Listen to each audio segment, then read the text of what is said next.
அந்த பொண்ணுக்கு உடம்பு சரியில்லைன்னு தெரிஞ்சு அவங்க ஹாஸ்பிட்டல் போனப்போ சரியான ட்ரீட்மெண்ட் கொடுத்து ஏன் வெஸ்டர்ன் மெடிசன்னால அவங்கள காப்பாற்ற முடியலன்னு கேட்குறாங்க.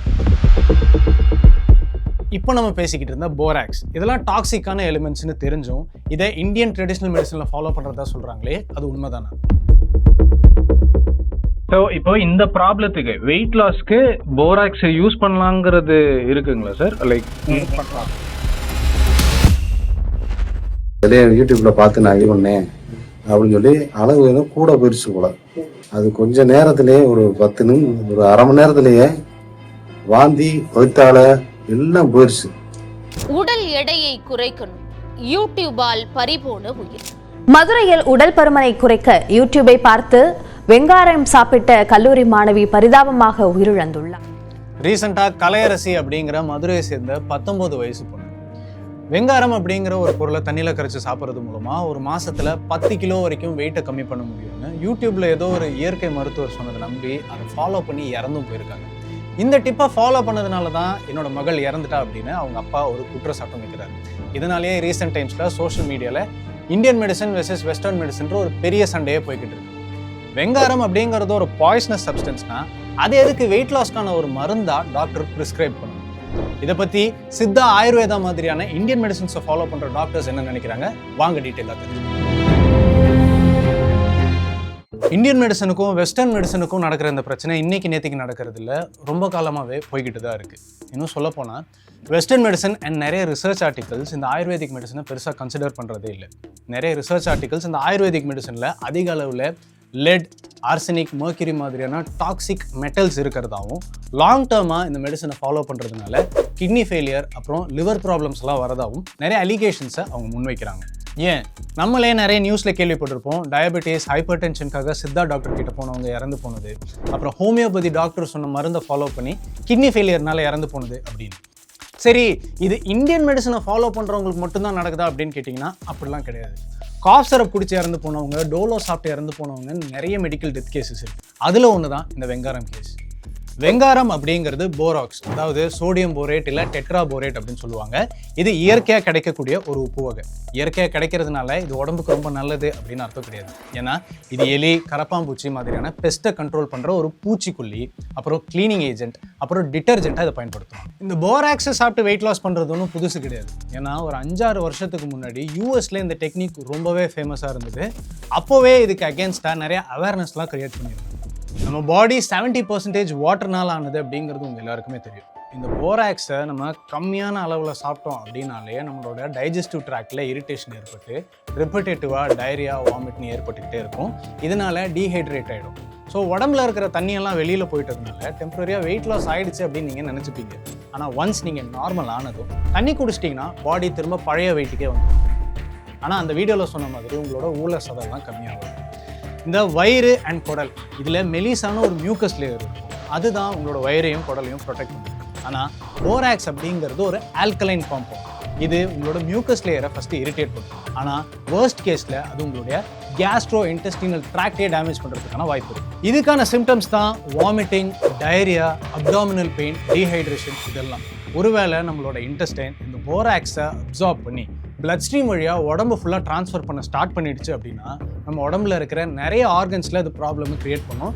குறிப்பாக சொல்லணும்னா கிட்னி அண்ட் லிவர் இந்த டாக்ஸினை ஃபில்டர் பண்ண முடியாமல் ஃபெயிலியர் ஆகிறதுக்கான வாய்ப்பும் இருக்குது. அண்ட் ஃபைனலாக அந்த பர்சன் கார்டியாக் அரெஸ்ட்னால இறந்து போகிறதுக்கான வாய்ப்பும் இருக்குது. மர்க்யூரி, லெட், ஆர்சனிக், இப்போ நம்ம பேசிக்கிட்டு இருந்த போராக்ஸ் இதெல்லாம் டாக்ஸிக்கான எலிமெண்ட்ஸ்னு தெரிஞ்சும் இதை இந்தியன் ட்ரெடிஷ்னல் மெடிசனில் ஃபாலோ பண்ணுறதா சொல்கிறாங்களே, அது உண்மைதானா? அண்ட் இந்த போராக்ஸை யூஸ் பண்ணி ஒரு மாதத்துலேயே ஹெல்த்தியாக நம்மளால் 10 கிலோ வரைக்கும் குறைக்க முடியும். இந்த கேள்விகளுக்கான ஆன்சரை நம்ம ஒரு சித்தா டாக்டர் கிட்டே கேட்டுக்கிறோம். வணக்கம், சொல்லுங்க. வணக்கம் சார். சார், அதான் அந்த ஒரு மாசத்துல 10 கிலோ வரைக்கும் குறைக்க முடியும்னு சொல்றாங்க. அதை பத்தி என்ன சார் நினைக்கிறீங்க? அதான் சார், இப்போ ஒரு மாசத்துல 10 கிலோங்கிறதே அப்படி ஒரு வாய்ப்பே கிடையாது. நார்மலா ஒரு ஒபேசிட்டிக்கு மருத்துவம் பார்க்கறது, மருந்து இருக்குன்றா அப்படின்னா இல்லை, மருந்தே கிடையாது. ஏன்னா ஒரு ஒபேசிட்டிக்கு அவங்க மெடிசன் எடுக்கிறாங்கன்னா வித் டயட் எவ்வளோ கண்ட்ரோலில் இருக்காங்களோ அப்போதான் அவங்களுக்கு அந்த வெயிட் லாஸே வரும். அப்போ வந்து வெறும் டயட் கண்ட்ரோல் இருந்தாலே போதும், அதுக்குன்னு தனியாக மருத்துவம் பார்க்கணும்னு அவசியம் இல்லை. இப்போ ஒரு மாசத்துக்கு 10 கிலோ குறைஞ்சாலே அது உடம்புக்கு கெடுதல் தான். அப்படி குறைஞ்சாலே அது உடம்பு ஏற்றுக்காது, அது நமக்கு பிரச்சனையை தான் ஏற்படுத்தும். நார்மலா ஒரு ஒபிசிட்டி மெடிசன் எடுக்கிறாங்கன்னா ஒரு மாசத்துக்கு ஒரு 1/2 கிலோல இருந்து 1 கிலோ அவ்வளவுதான் குறையும், 1 kg குறையும். அதுக்கு மேலாம் குறைய வாய்ப்பு இல்லை. அப்படி குறைஞ்சிச்சுன்னா பின்னாடி அது நமக்கு பெரிய பிரச்சனையை தான் ஏற்படுத்தும். நிஜமாவே வெங்காரம் சாப்பிட்டு வெயிட் லாஸ் பண்ண முடியுமா சார்? இப்போ வெங்காரத்தை பொறுத்த வரைக்கும் அதோட சித்த மருத்துவத்தோட பயன்பாடு என்னன்னு சொல்லிட்டாங்கன்னா, இந்த மாதிரி அசைட்டிஸ்ன்னு சொல்லுவாங்க, அதாவது உடம்புல ஏற்படக்கூடிய நீர் வீக்கங்கள், அதாவது சில சிறுநீரக பிரச்சனை, அதாவது கல்லீரல் தொடர்பான பிரச்சனையில உடம்புல வந்து நீர் சேர்ந்து ஒரு மாதிரி வீக்கமா காணப்படும் உடம்பே. அதுக்கு பேர் ஆங்கிலத்துல வந்து அசைட்டிஸ்ன்னு சொல்லுவாங்க. அதோட ஒப்பிடலாம். அந்த மாதிரி கண்டிஷன்ல உடம்புல தேவையில்லாத அந்த நீர் கண்டென்ட்டை வெளியேற்றத்துக்கு அதோட டயூரிட்டிக்ஸா நம்ம பயன்படுத்தலாம். அதாவது சிறுநீர் பெருக்கியா வந்து வெங்காரத்தை நம்ம பயன்படுத்திட்டு வரோம் சித்த மருத்துவத்துல. ஒரு சிறுநீர் பெருக்கி, அவ்வளவுதான். அதாவது உடம்புல தேங்கி இருக்கக்கூடிய தேவையில்லாத நீரினை வெளியேற்றக்கூடியது. அது எந்த லெவல்ல நம்ம கொடுக்குறோமோ அந்த லெவல்ல நம்மள உடம்புல இருக்கக்கூடிய நீர் கண்டென்ட்டை அதை வெளியேற்றும். பொண்ணு வந்து ஒரே நாள்ல அந்த வெங்காயத்தை எடுத்து சாப்பிட்டாங்க, அடுத்த நாளே இப்படி இறந்தாங்க, அப்படி இருக்க வாய்ப்பு கிடையாது. அந்த டோஸ் லெவல் தெரியாம அந்த கண்டென்ட் அவங்க வந்து யூஸ் பண்ணிருக்கலாம், பியூரிபிகேஷன் பண்ணாம யூஸ் பண்ணிருக்கலாம். இதனால வந்து அது வந்து பக்க விளைவு ஏற்படுத்திக்கலாம்.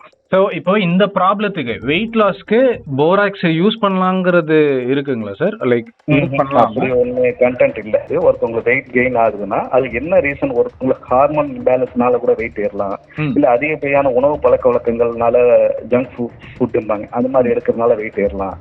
என்ன ரீசன் தெரியணும்ல. உங்களுக்கு ஏற்கனவே சிறுநீரகத்துல ஏதாவது பிரச்சனை இருந்து அதனால கூட ஏதாவது வெயிட் ஏறி மேற்கொண்டு இது ஒரு சால்ட் கண்டென்ட் தான். வெங்காரங்கிறது ஒரு காரசாரம், தமிழ்ல ஒரு உப்பு, சோடியம் சேர்ந்த ஒரு உப்பு. அப்ப வந்து இது வெயிட் லாஸ்க்கு நம்ம பயன்படுத்த முடியாது. நார்மலா ஒரு அசைட்டிஸ், ஒரு நீர் உடம்புல தேங்கி இருக்கு, அதை வந்து கொஞ்சம் வெளியேற்றணும் அதை அப்படிங்கும் போது டாக்டரோட பிரிஸ்கிரிப்ஷன்ல அது அவங்க எவ்வளவு சொல்றாங்களோ அந்த டோஸ்ல நம்ம எடுக்கும் போது அது நமக்கு ஒரு அவ்வளவுதானே தவிர வெயிட் லாஸ் பண்ணாது.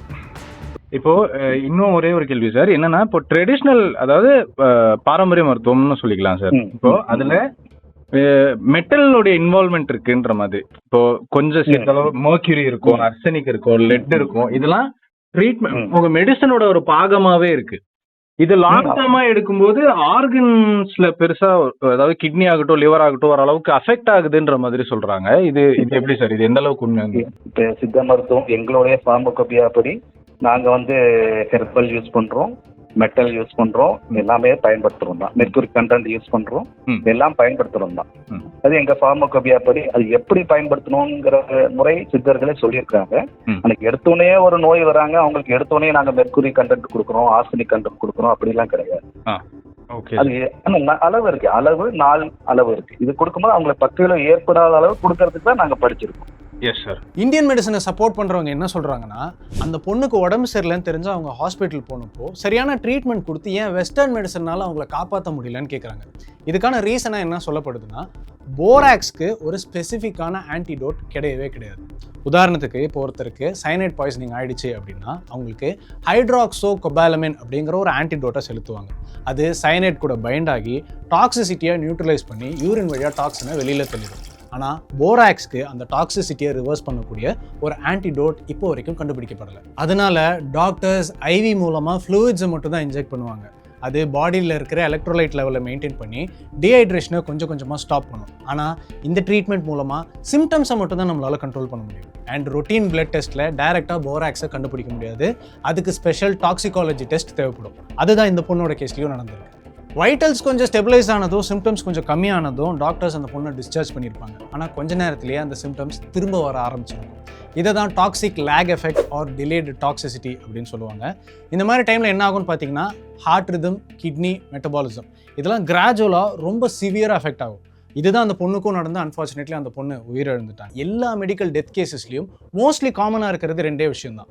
ஒன்று, டாக்டர் போலியாக இருந்திருப்பாங்க, இல்லை பாதிக்கப்பட்டவங்க டாக்டருடைய ப்ரிஸ்கிரிப்ஷன் இல்லாமல் மெடிசின்ஸை எடுத்திருப்பாங்க. அண்ட் இன்னொரு முக்கியமான விஷயம் என்னென்னா, இந்த பொண்ணோட டெத் கேஸில் இன்வால்வ் ஆன அந்த இயற்கை டாக்டர் ஒரு நிஜமான டாக்டர் தானா அப்படிங்கிறதே இங்கே நிறைய பேருக்கு தெரியாது. யூடியூப் ஆகட்டும், இன்ஸ்டாகிராம் ஆகட்டும், இது எல்லாமே அல்காரிதம் படி தான் ஒர்க் ஆகுது. அல்காரிதம்க்கு ஷார்ட்கட்ஸ் அப்படின்னா ரொம்ப பிடிக்கும். எப்படி டக்குன்னு வெயிட் லாஸ் பண்ணுறது, எப்படி டக்குன்னு பணம் சம்பாதிக்கிறது, இந்த மாதிரி. நீங்கள் தப்பி தவறி ஒரு போஸ்ட்டை லைக் பண்ணிட்டீங்கன்னா அது ரிலேட்டடான நிறைய போஸ்ட் தான் உங்களோட ஃபீல்டில் வந்துக்கிட்டே இருக்கும். அண்ட் ஒவ்வொரு போஸ்ட்லேயும் அந்த ஷார்ட்கட் அப்படிங்கிறது மோசமாகி போய்கிட்டே தான் இருக்கும். நம்மள சில பேர் செலிபிரிட்டியை பார்த்து இந்த மாதிரி நம்ம ட்ரான்ஸ்ஃபார்ம் ஆகணும்னு நினைக்கிறது தப்பு இல்லை. ஆனால் எந்த ஒரு டிரான்ஸ்ஃபார்மேஷனுமே ஒரு ஜெனுவனான லாங்கான ப்ராசஸ், அதுக்கு ஷார்ட்கட்ஸ் கிடையவே கிடையாது. ஸோ நீங்களும் உங்களோட ட்ரான்ஸ்ஃபார்மேஷன் ஜேர்னியை ஆரம்பிக்கணும்னு நினச்சிங்கன்னா ஒரு சர்டிஃபைடு எக்ஸ்பர்ட் இல்லை ஒரு டாக்டரோட கைடன்ஸோட அந்த ப்ராசஸை ஸ்டார்ட் பண்ணுறது நல்லது. ஸோ இங்கிலீஷ் மெடிசனா இல்லை இந்தியன் மெடிசனான்னு சூஸ் பண்ணணும்னா அது ஒருத்தருடைய பாடி கண்டிஷன் அண்ட் அவருக்கு என்ன டிசீஸ் இருக்குது அப்படிங்கிறத பொறுத்து மாறும். என்டையர்லி அது அவங்களோட சாய்ஸ் தான். இறந்து போன அந்த பொண்ணோட குடும்பத்துக்கு எங்களோட ஆழ்ந்த இரங்கலை நாங்கள் தெரிவிச்சுக்கிறோம். ஃப்யூச்சரில் இந்த மாதிரி அந்த உயிரிழப்பும் ஏற்படாமல் இருக்கணும் அப்படின்னா மாற்றம் நம்மக்கிட்ட இருந்து தான் ஆரம்பிக்கணும். நன்றி. இந்த மாதிரி ஏதாவது விஷயம் சோஷியல் மீடியாவில் வரும்போது பரவலா ஒரு சண்டை வேற வர ஆரம்பிச்சிடும். வெஸ்டர்ன் மெடிசன் நல்லது இல்ல இந்தியன் மெடிசன் தான் நல்லதுன்ற மாதிரியான ஒரு ப்ராப்ளம் போய்கிட்டே இருக்கும். அது இந்த மாதிரி டைம்ல ரொம்ப ஜாஸ்தியாவே இருக்கும் சார். அது நீங்க எப்படி பாக்குறீங்க? என்ன சொல்லணும்? எல்லா மருத்துவமே நல்லதுதான். உடனே ஒரு மருத்துவம் சரியில்லைன்னு நம்ம உடனே மக்கள்கிட்ட போய் அதை நம்ம உடனே வேற மாதிரி அதை கொண்டு போய் சேர்க்கக்கூடாது. கரெக்ட் தான். பாத்துங்க, இந்த சித்த மருந்துனா இப்படி இருக்கு, இதுல மெட்டல்ஸ் யூஸ் பண்றாங்க, மினரல்ஸ் யூஸ் பண்றாங்க, இது பக்கவிளைவு ஏற்படும் அப்படின்னு நம்ம சொல்லக்கூடாது. எந்த மருந்தா இருந்தாலும் ஒரு விளைவுனா அதுக்கு பக்க விளைவு இருக்கதான் செய்யும். அந்த பக்க விளைவு இல்லாம கொடுக்கறதுக்கு தான் மருத்துவர் இருக்காங்க. அதுக்காக தான் அவங்க படிச்சிருக்காங்க, டாக்டரேட் பண்ணிருக்காங்க.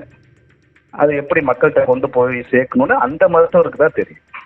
கான்செப்ட் என்னன்னா மக்கள் மிக குறைந்த செலவுல அந்த நோயில இருந்து வெளியே வரணும், எந்த பக்க விளைவு விளைவு இல்லாத அளவுக்கு அவங்க வெளியே வரணும். அதுக்கு எந்த மருத்துவமா இருந்தாலும் சரி, எந்த மருத்துவத்தை சேர்த்து பண்ணாலும் சரி, அது மக்களுக்கு நல்லது பயக்கணும். அவ்வளவுதான்.